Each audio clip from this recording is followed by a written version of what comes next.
All right, everyone, welcome back to the Black and White Flag here on NFTV Extra. My name's Matt. I'm joined by Brandon today, and we're going to be discussing the Saudi Arabian Grand Prix from qualifying to the race result. First of all, Brandon, second weekend, how are you feeling about the season so far? It's very entertaining. Teams that were low last season or didn't even were able to score points last season are now finally scoring points. So that's exciting, and the races are getting more intense as it looked like. So yeah, I'm Yeah. content so far. What about you? Yeah, I'm enjoying the competition. Up and down the field, it's fantastic seeing everyone being able to actually challenge each other. We're seeing racing from first and second all the way down to the back market cars who are actually able to contest with each other. So it's I'm enjoying the competitive element of it this season, and the 100%. fact that it's pretty much open. I mean, apart from maybe the top four. But it's going well so far. But yeah, we'll pretty much move on straight on to the qualifying. Obviously, last weekend Ferrari 1-2 with Lewis Hamilton actually getting the third place on the podium after both Red Bulls had engine issues and had to stop and didn't finish the race. So no points for Red Bull last weekend. But then we move on to this weekend. They're looking to bounce back, and the Ferrari were looking to continue their good run of form. And yeah, it wasn't the most exciting qualifying up until the very last bit of it. So I'll quickly share the result from it, and we'll work from the backwards to the top. And I'm going to have issues with this. Here we go. Live races in real time. There we go. I think we are working. There we go. Yes. That looks like it. Yeah. Qualifying yesterday went very poorly for Yuki Tsunoda after he had a technical fault, wasn't able to actually race today. Disappointing for him after a decent start last week in the AlphaTauri, and Nicholas Latifi crashing into the wall after doing so last year. He decided to do it in qualifying this year, and also in the race as well. But we'll talk about that a little bit later on. Obviously, the big story coming out of that race results aside is Mick Schumacher's crash in Q2, and we wish him all the best, obviously. But yeah, big crash, Brandon. Painful one for him. Yeah, good to see today on Twitter actually that he posted that he's all fine and he's probably going to race again in Australia. So that's good to see as well. But that was a hard impact, not going to lie. Yeah, something like 170 miles an hour going into concrete is, it's quite scary. But yeah, he's got a nice 2-week break now until the next race, so he should recover in that time. He's got no major injuries, as he said. But he didn't went nose front though. He went with the side, which is a bit better. But luckily, it wasn't as serious as, for example, Romain Grosjean's. No, definitely not. And before that, he was putting in some good times. He qualified 14th before that point, and was looking on to do a little bit better than that as well, but obviously before his crash. So disappointing after his best ever finish in a Haas last week. Obviously, one of the biggest stories coming out of the race or the qualifying this weekend, Lewis Hamilton in the Mercedes qualifying 16th yesterday even. Really poor considering Mercedes have had a rocky start to the season, but he did get a podium last week, albeit it was because of the Red Bulls. Well, yeah, that was kind of given to him in the end, but yeah, he got there last week, but got a bit lucky there. But qualifying 16th, it's not good enough, really, is it, for a Mercedes? Yeah, I heard that he said in an interview, I think it was to the Dutch broadcaster, he said, I had a really good P3, practice free, did some small changes or whatever to the car to get into qualification. Why you do that if the car is good? Why you all of a sudden think you make like some small upgrades or whatever? Yeah. Why not left the car like it was? Because in P3 it was good. Yeah, and after qualifying before the race, Lewis Hamilton coming out and saying, I know everyone in the team's working hard as they can and trying to stay positive. I'll try my best tomorrow in the race and see what we can do. Yeah, very disappointing for him in the Mercedes, considering when he set that time in P16, George Russell actually set a time in P4. So they're in exactly the same car. So for such a discrepancy between teammates, very disappointing for him. But it went slightly differently in the race, as we'll talk about a little bit later. Both Aston Martin struggling yet again. Nico Hülkenberg obviously standing in for Sebastian Vettel for a second weekend, and Lance Stroll coming in 15th. Guan Yu Zhou, or Zhou Guan Yu, qualifying very well in that Alfa Romeo as well. Alfa showing that they've got decent midfield pace with obviously Zhou Guan Yu and Valtteri Bottas this year. Brandon, he impressed me last week. Zhou Guan Yu.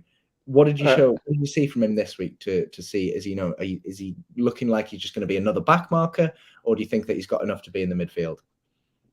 I think he will. In the end, he will get enough to be in the midfield. But I think he has a really good teacher in Valtteri Bottas. I think this actually shows how good of a driver Bottas actually is, and didn't really see it that much because of Hamilton at Mercedes. But I think so. I can be very lucky with Bottas as a teacher, basically, and get him along the lines. And I think it's a really good combination. Young talent with a very experienced and good driver as well. So and they have a good car this year as well. So that helps. And disappointing for McLaren, but better than last week. 11th and 12th for Norris and Ricciardo, respectively. We'll see how they got on in the race a little bit later on. But Kevin Magnussen, yet again, getting into Q1 in the Haas, very impressive and a good improvement for them from last year. Then Pierre Gasly in the AlphaTauri, and then, as mentioned, Valtteri Bottas in the Alfa Romeo, out-qualifying his former teammate Lewis Hamilton. Very impressive. But very, very good qualifying for Alpine. The two pink cars, Esteban Ocon and Fernando Alonso, both inside the top 7. Another pairing, you mentioned Bottas and Guan Yu Zhou. You've got the experienced driver and then the young talent. Obviously, Ocon's had a few years in the sport now, but he's showing signs that he's got sort of really bright future ahead of him. Yeah. And if you see how they were getting on in the beginning of the race, Fernando Alonso and Ocon, it's nice to see. They had to say to Ocon, hold your position, don't race too hard to each other, because sometimes it got really tense. But they're pretty level, I would say. Like, I think still Fernando Alonso is just a little bit of a step ahead. Due experience, of course, but he looks promising for sure. Ocon. Yeah, definitely. And the meet in the Alpine sandwich, George Russell qualifying in 6th. Decent performance for him in that Mercedes. They're still struggling to find their feet at Mercedes, obviously struggling to put together a good car this year. Then the top 4, it looked like it was going to be another top 3 of Charles Leclerc, Carlos Sainz and Max Verstappen, but Sergio Perez, out of absolutely nowhere, came and clinched pole position on the final lap in qualifying. One heck of a drive from him that lap, wasn't it? Yeah, very, very good. And you like, I like to see Checo perform well. First Mexican driver with a pole position. Even in the race, he drove off from Leclerc. So he was really fast today. He got really unlucky as well with the pit stop, and I bring that down to Ferrari's tactics, and they misled Red Bull a little bit probably, and that turned out the way it turned out. Like Charles Leclerc finishing P2 as well, but Max Verstappen to be, very good tactics by Ferrari again today. Yeah, what a smart driver is Leclerc, by the way. Not gonna lie. Yeah. We'll come on to that when we talk about the race. But Leclerc looking like a very, very smart driver this year. But Checo, like you mentioned, his first pole position in almost 11 years of racing in F1. This is what he had to say after qualifying. Today was very special to me. I achieved the best lap of my life. I feel like I could do another 1,000 laps, and there's no chance I could get the same lap. Absolutely smashed his qualifying lap to clinch pole position, did Checo Perez. And like you mentioned, we'll move on to the race now then. It was a very solid opening start to the race for Checo Perez. Got off the line well, held the Ferraris off, and actually allowed his teammate, but Max Verstappen, to actually capitalize on that in the first corner, who went up into 3rd past Carlos Sainz. And that was all down to Perez driving in front, wasn't it? Yeah. He was off very well. I think the Red Bulls were a bit better off from the start than Ferrari was. But immediately Max could take his chance, like you say, because of Sergio. So a good pairing up between the team, slightly holding up Leclerc so Max could catch the two Ferraris, and then obviously running in 1st and 3rd pretty comfortably until a virtual safety car, which we'll come on to a little bit later. But the predominant action we saw in the first part of the race was between the two Alpines, the two pink cars on track that we saw. The team said, we're going to let them race. We're not going to give team orders where one car has to sit behind the other. And Alonso and Ocon put on a show, and I think we'll get your thoughts on it, but the new regulations this year that allow the cars to drive so close to each other without risk, we saw that in those 5-6 laps where they were just going at it. It's fantastic to see that competitive racing, especially between teammates. Yeah, it's like you can make so much speed if you're close behind your the person who drives in front of you, the driver in front of you, and you can just out accelerate way faster through the corners. It makes it so much more fun as it stands now. Of course, we've got more races to see if it really turns the way out as we hope it turns out, but it looks promising for the whole season. Yeah. And then pretty much the next bit of action after that, we've kind of already touched on it. Got to around, I think it was lap 15, which was the pit window for if you wanted to do a one-stop strategy, moving from the mediums onto the hard tyre. And it looked like Ferrari were bringing Charles Leclerc into the pits, which then triggered Red Bull to call Sergio Perez in to prevent the undercut. So Perez pit, changed his tyres, and then Charles Leclerc actually stayed out. I think that you mentioned the games that Ferrari played a little bit earlier, how smart they were with it. I think, if Perez doesn't come into the pits, I think they then bring Charles in and do the opposite to whatever Red Bull did. They have that benefit being in second place. But yeah, it was smart from Ferrari to do that, call the bluff, and then Nicholas Latifi decides for the third time in 2 races to put it in the wall. Just a massive understeer from the Williams. He says he doesn't know what went wrong. He ends up in the wall. We end up with a virtual safety car and then a full safety car, which meant that everyone else basically got a free pit stop. And Sergio Perez actually ended up in 4th position. Carlos Sainz came out just ahead of him, as we saw in the replay. Really disappointing, really unlucky for Perez, who'd had a good race up until that point. Yeah, he just got unlucky. I'm not sure if someone would catch Sergio if it wouldn't be to like yellow flags and everything, because he was driving off like almost 3 seconds ahead of Leclerc. So I'm not so sure if anyone could catch Sergio if that wouldn't be the case. What do you think?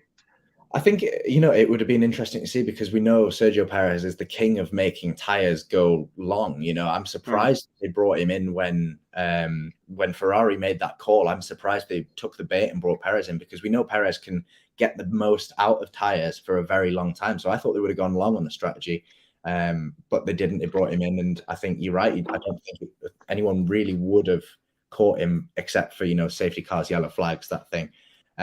He was having a really good race. He didn't show any mistakes in the early stages. And then, he just got screwed by luck, unfortunately. And so we came out of the safety car, and then it was Charles Leclerc leading the race, Max Verstappen in 2nd, Carlos Sainz in 3rd, followed by Checo Perez in 4th. But then the 2 Mercedes were in 5th and 6th, because Lewis Hamilton actually didn't stop for fresh tyres. He'd been on the hards from the start. So he looked good in that position because his tyres had warmth into them. We went racing again. There was a few changes up and down the field. And then we had not 1, not 2, but 3 engine failures. It was Valtteri Bottas who had to retire after a pit stop. Then Fernando Alonso was the next to go. And then Daniel Ricciardo as well. All 3 of them in the space of 2 laps. And unfortunately for Lewis Hamilton, Daniel Ricciardo stopped right in the pit lane, which meant when the second virtual safety car came out, Lewis Hamilton couldn't even pit and take advantage of that. Pit lane was closed. Because, Lewis Hamilton qualified 16th, started 15th because of Mick Schumacher's absence. But he was up into 6th, and it looked like he might stick it as well. Really unlucky, because it was a good drive from him today. Yeah, he could have been P6 if he could have. I think it was Mercedes was a little bit late with giving the call to pit. And then I think it was last one who was on the edge of being pit lane closed was Hülkenberg, who just could have go in, and after that pit lane was closed, and we know how that played out. Lewis Hamilton couldn't pit anymore, and after that it was green lights again. So yeah. And after that, not long to go really for the race. It was all action from then on out. It was overtakes. We had Max and Charles going at it for a good 5 or 6 laps, and then the midfield battle as well. We saw Esteban Ocon overtaking Lando Norris on the second to last lap, which meant that they had pretty much a photo finish on the last lap, which was very exciting to see. It's good. But the main story is that battle between Charles Leclerc and Max Verstappen. Some very, very intense driving from the pair of them. Charles Leclerc to say that he's arguably in a slightly worse car than Max Verstappen and doesn't have the same race experience at winning races as Max Verstappen does. Mm-hmm. He pushed Max all the way. He was smart, braking before the DRS zone. So got the DRS. Really good racing from the pair of them. Yeah, let's not forget these guys used to race a lot already when they were young, from karting to like Formula 2 and everything. They know each other in and out.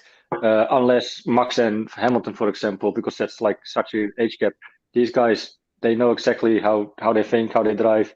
So I'm not surprised, and they love it, Like also after the race, they show each other respect. That's what you like to see, and not all the time that nitty picking like last season and trying to screw each other over by penalties and everything. This is what you want to see. So. Yeah, fantastic racing from the pair of them. Max Verstappen coming out victorious, winning the Saudi Arabian Grand Prix after not finishing the race last week because of an engine issue. So great for him to bounce back. Charles Leclerc and Carlos Sainz completing the podium. Both of them were under investigation. Carlos Sainz and Checo Perez. Checo Perez were both under investigation for failing to obey yellow flags on the last few laps, failing to slow down. But I don't think any action's been taken yet. Max got a little bit lucky as well that the yellow flag was in the sector 1. Yes, that wouldn't allow, because the Ferrari is faster in the sector, was faster in sector 1, and that it was interesting to see how that would have played out if that wouldn't be the case. Maybe Charles Leclerc was able to catch him again, but also it's so funny to see that they both didn't want to be in front.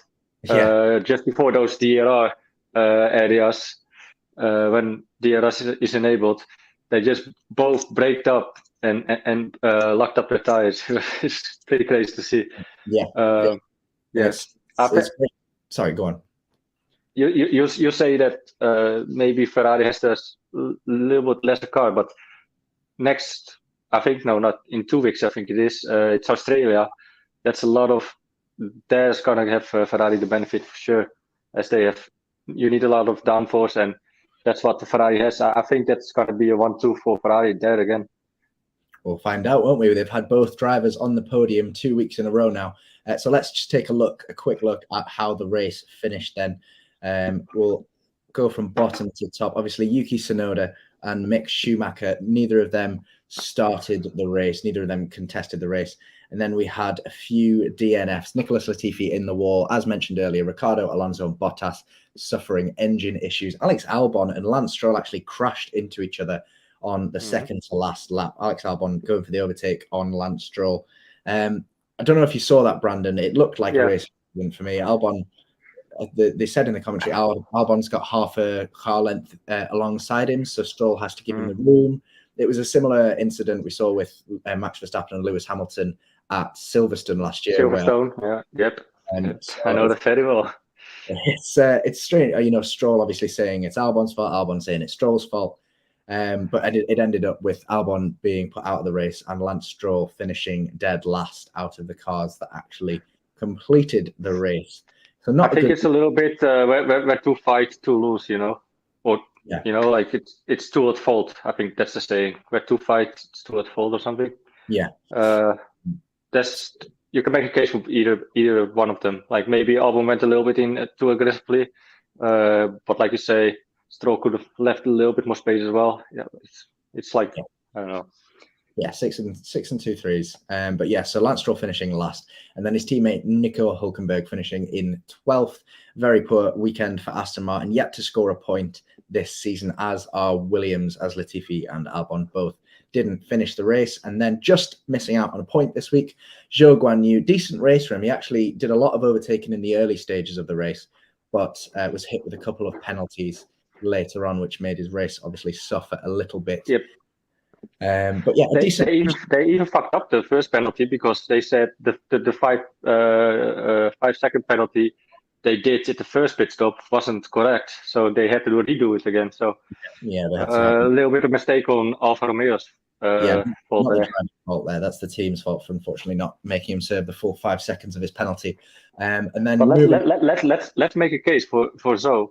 It's almost second race where he's making points for Alfa. He's just one off though, but let's say he the first penalty went smoothly, he would probably be P10, and that would be him being his first 2 races in the points, which is pretty impressive.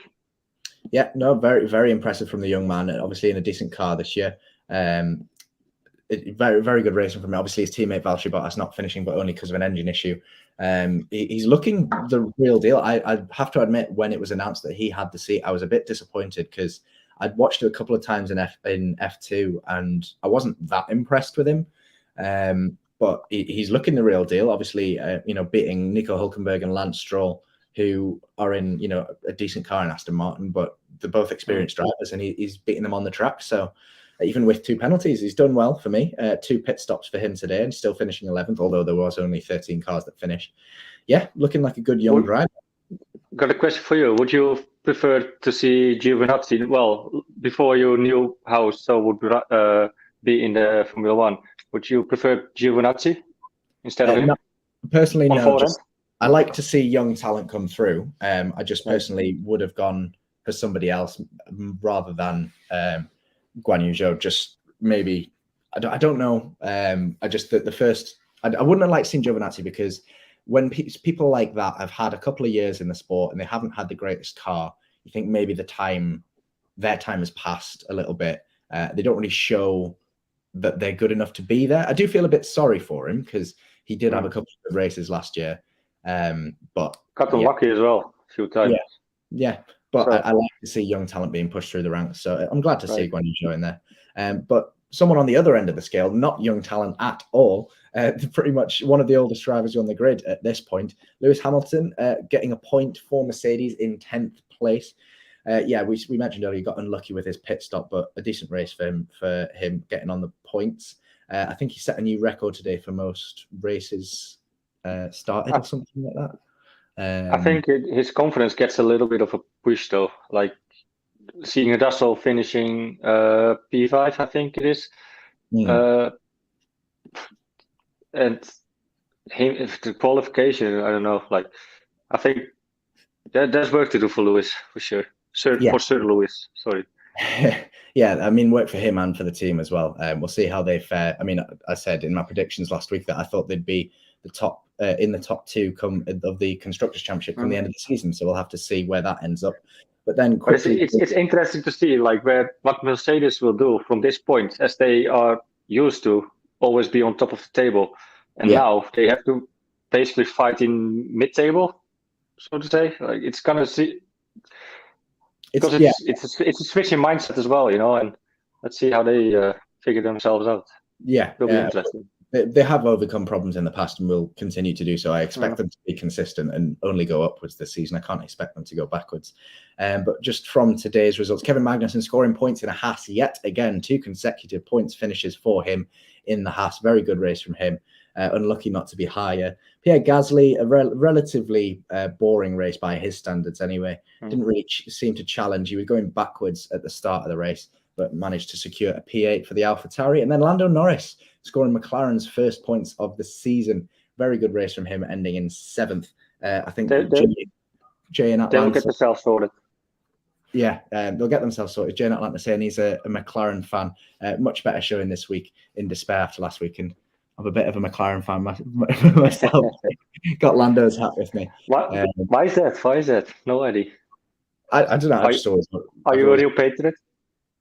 Not particularly. I've always loved McLaren, and I think Lando is one of the most exciting drivers on the grid. So I like to back him. Nothing to do with his nationality or anything. Just I've always liked the team. And then I think he's a nice cheeky chappy. Is Lando? He's a funny lad. Yeah, it's nice to see a bit of character on the grid rather than some of the old robots. But yeah, so 7th for McLaren and Lando Norris. Esteban Ocon actually finishing 6th after a decent battle with Fernando Alonso, beating Norris on the second to last lap, and a race to the finish with them two, which was fantastic to watch. And then George Russell finishing in the top 5 for 2 consecutive races for Mercedes in the start of the season. Decent for him. He'll be up towards the top end of the Drivers' Championship at the moment, obviously behind the Ferraris and the Red Bulls. But Sergio Perez coming in a disappointing 4th after clinching pole position, and then a 2-3 for Ferrari. 2 drivers on the podium, and of course Max Verstappen. yet again for Ferrari, running away with it at the moment, and Max Verstappen clinching his first win of the season, earning that number 1 on the front of his car. Excuse me. After the race, Charles Leclerc, obviously full of praise for Max Verstappen, a very humble second place for Charles Leclerc. He said, it wasn't enough today, but oh my God, I really enjoyed that race. It's hard racing, but it's fair. Every race should be like this. It was fun. I'm obviously disappointed. I wanted to win today. Yeah, great race from Charles today. Fair enough. And he'll obviously be disappointed. But you said you think they'll come back stronger in Australia? Yeah, 100%. I think that the Australia fits their car much better. Or is it the other way around? Australia fits the car much better. Sorry, I said it right, I think. Yeah, I think that will be one too. It'll be more exciting to see if it will be Carlos Sainz or Leclerc. I think Ferrari will prefer Leclerc because they want to push him to win the driving championship. So it will probably. I'm going to make a prediction already. I think it's going to be Charles Leclerc P1, P2 Sainz, and Max, I think, third. I don't see someone else really pushing for third. Yeah, I mean, it's not a crazy thing to say. Ferrari have shown form this season, and it depends on qualifying, really. If they can get both Ferraris on top 3 again or on the front row, then they're definitely in with a shout. I will make a bold statement, though. I think P4 in Australia will be Bottas. Okay. Well, we'll see. He's obviously had technical difficulties this weekend, but he was having a good race before that. Obviously qualified quite high up as well. So we'll see if they can sort out those issues before the next race in 2 weeks' time. The only thing with the Alfa Romeo that they still haven't figured out yet is there something to do with their clutch. That's why they also don't do test starts and everything, because it has to do something with their clutch. We saw Guan Yu Zhou actually stalled off the start after the first corner because of the issue with the clutch. But of course, it wouldn't be an F1 black and white flag without some Ferrari reaction from Mr. Lee Lawler himself. So he's at work today, unfortunately can't join us, but has sent over some reaction for Ferrari getting 2 drivers on the podium for a second week running. Well, second and third Ferrari car. If only, but Charles Leclerc is absolutely rocking it at the minute. I know he's come second today in the fight with Max Verstappen. 2 races now in the Middle East. But it goes to show you that Ferrari in these 2 races are competitive. To come second and third, I feel a little bit disappointed. Don't get me wrong, that Leclerc was overtaken by Verstappen with literally 4 laps left. But for Ferrari to come second and third once again is a great achievement, and it's the same question I asked both of you last week, both Matt and Brad. Is Ferrari here for the long term this season? And so far so good, because they're keeping up with Red Bull. They were quicker last time. Sergio Perez started first in the Grand Prix, dropped down to 4th. I don't think he's the right driver for Red Bull. I think there is other people in the field who are better than Perez. I think Perez starting pole, his first ever pole, which surprised me, drops to 4th, and those two. Going back to the front of the grid, there was Verstappen and Leclerc were seen in the first Grand Prix taking over each other a couple of times in the laps. But overall, if you offered me personally a second and third place before this race, I would have took it. Even with Leclerc on pole position, because Red Bull should be winning. Red Bull should be first and second every single race. They've got the better car, they've got the money, whereas Ferrari are literally outperforming, I feel, at the moment. Let's see what Mercedes are doing. Hamilton starting 16th was right up, and then obviously had a pit towards the end and got himself a point. Lando Norris had a good race as well. So Daniel Ricciardo still struggling in the other McLaren. I mean, I personally like to say McLaren struggle because obviously long-time rivals of Ferrari, aren't they? But 2 fantastic opening races, lads. 2 fantastic opening races, but Ferrari top of the constructors. Yeah, Team Ferrari all the way. How are the Ferrari? Well, Lee's happy, which means we're happy, of course. But yeah, he mentioned the constructors. Sorry, man. There's 2 points I want to pick out that Lee mentioned in his clip. He is going on about Sergio Perez, Checo, that he's not the right driver for Red Bull. Well, I remember same track last year, he held off Hamilton very well for like 2 or 3 laps for Max Verstappen to be able to catch up again on Hamilton, and we know how that turned out. Yes, personally, maybe. Well, we had Gasly at Red Bull already, but I think now it's maybe the right time for him to move back to Red Bull. But to say Checo is not the best driver for Red Bull behind or next to Max Verstappen, I don't know, because like I said, he was leading the race and by 3 seconds as well. Unless he got a little bit unlucky, he finished P4, so it could have been the other way around. And then he's gonna praise Sergio. Don't know. And with him saying Red Bull should finish all the time second and first, I don't know, because the money doesn't really matter anymore because there's a budget cap. So it's of course there need to be money, but they can't spend more than other teams, so that's not really the case anymore. Luckily, so yeah. I think I have to disagree with Lee. I think Perez is a good driver. I think he's a good second driver to have. It's difficult. It's always difficult to measure the ability of a second driver. We saw it with Bottas at Mercedes, even Sainz at Ferrari. Now, yes, Sainz is in third position today, but he didn't actually overtake anyone today. He got overtaken at the start by Verstappen, and then he only regained his place from Perez because of a safety car. Yes, he's finished third. I'm not taking that away from him, but you look at the terms of actually driving, he's not actually overtaken anyone on track today. What makes him a better driver than Perez? Is it because he finished higher? It's really difficult to measure a second driver, especially at the top of the table. You've got these four. These four are very clear of the rest, as we're seeing that as the season unfolds. Last season we saw Max and Lewis were clear of everyone else, but at least both Red Bulls are at the top, and I'm loving the competition. But he did mention in his video the constructor standings, which we will take a quick look at after the second race. Obviously, we are only 2 races in, so take it with a pinch of salt. But there are only 2 teams that haven't scored a point yet, Williams and Aston Martin. And we'd expect at least one of those to score a point come the end of the season. So fantastic competition already unfolding. But yeah, so those 2 at the very bottom. McLaren bringing up the rear in third bottom, 6 points for Lando Norris today. AlphaTauri in 7th. Alfa Romeo, a decent haul in 9th. Haas in 5th, which is like nosebleed territory for them. And then Alpine in 4th. But then the big surprise, well, maybe not surprise, Red Bull in 3rd and Mercedes in 2nd, despite some very poor performances from them. Obviously, they got a bit lucky last week with both Red Bulls not finishing the race. But yeah, Ferrari already 40 points out in the lead. And, if they can get both cars finishing solidly in the points for the rest of the season, they might just run away with it, Brandon.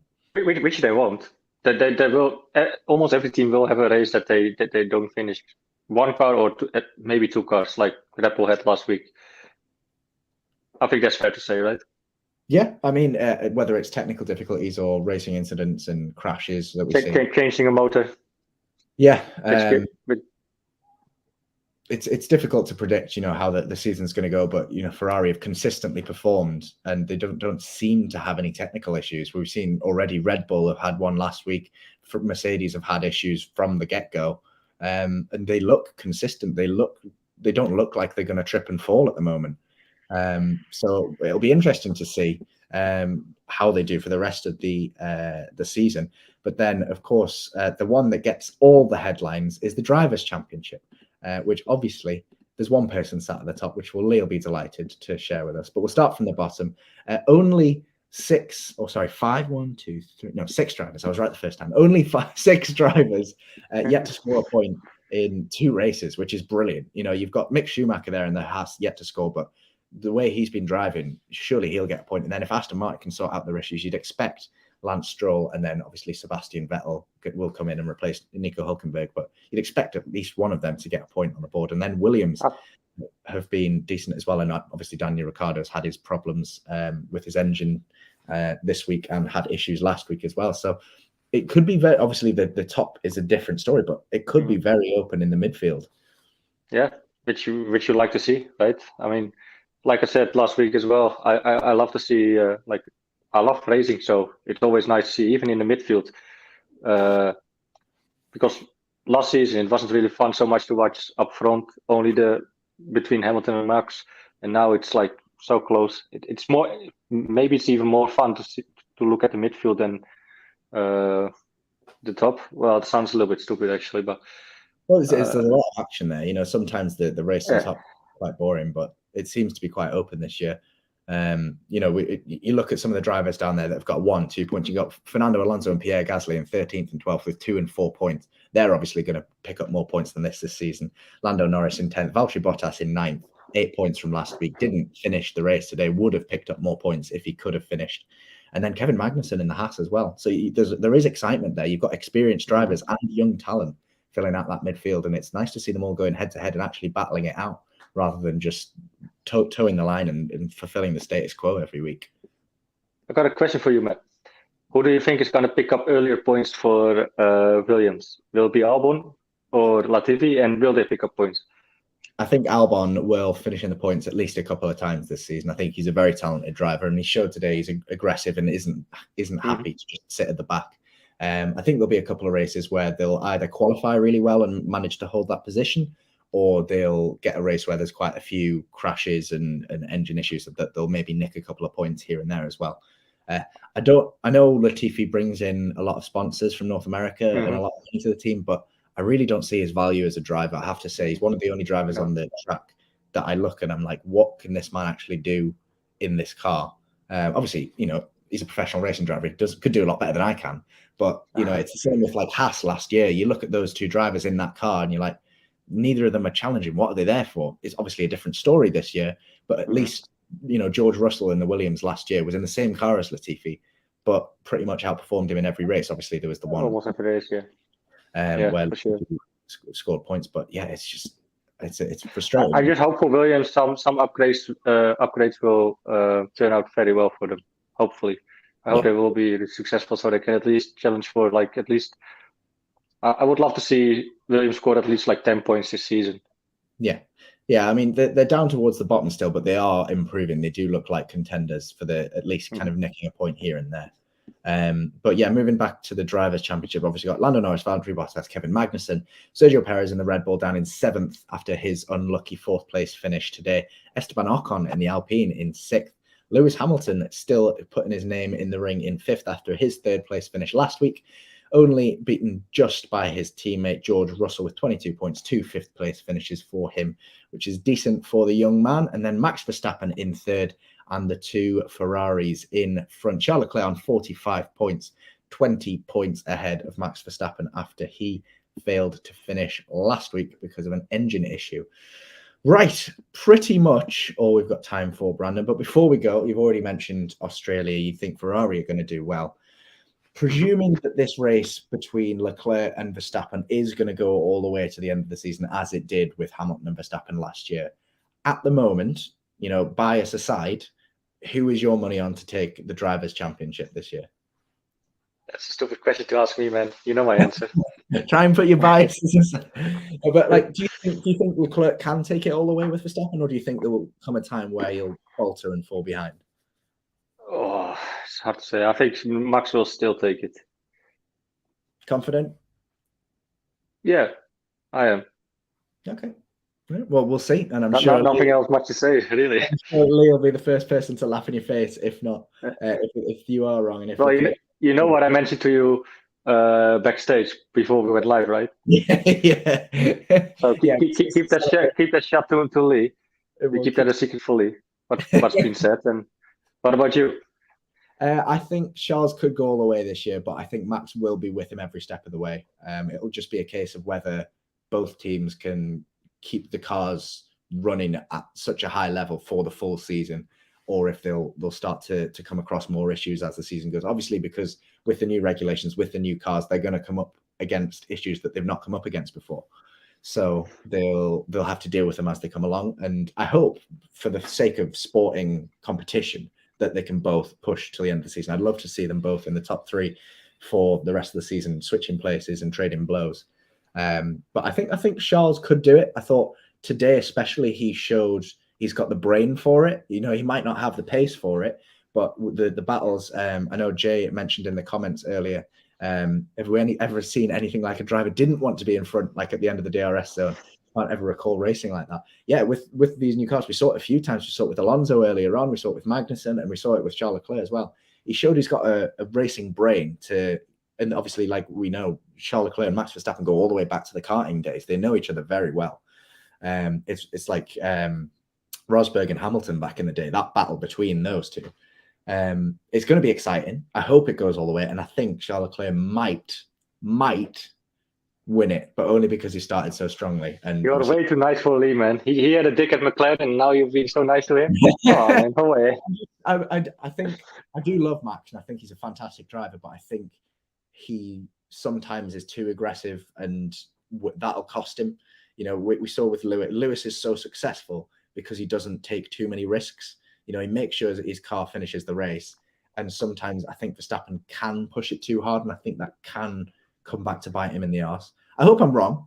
You know, I think he won because of that play last season, and he got unlucky definitely in Silverstone when Lewis pushed him off the track.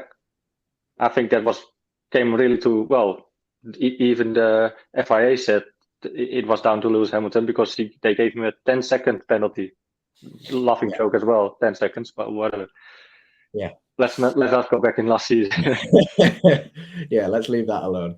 Right, well, that's pretty much all we got time for on the black and white flag. Thanks, everyone, for watching and joining in the comments down below. If you have enjoyed the video, let us know in the comments and drop a like as well. I appreciate everyone that's watched. Don't forget to subscribe to the channel if you haven't already, and of course, subscribe to Newcastle Fans TV as well. We'll be back in 2 weeks' time on the 10th of April after the Australian Grand Prix. Ferrari out in front in the Constructors and the Drivers' Championship. Red Bull got their first win of the season with Max Verstappen, and we'll see if they can carry it on in Australia next time. But for now, take care, and we'll see you in the next one.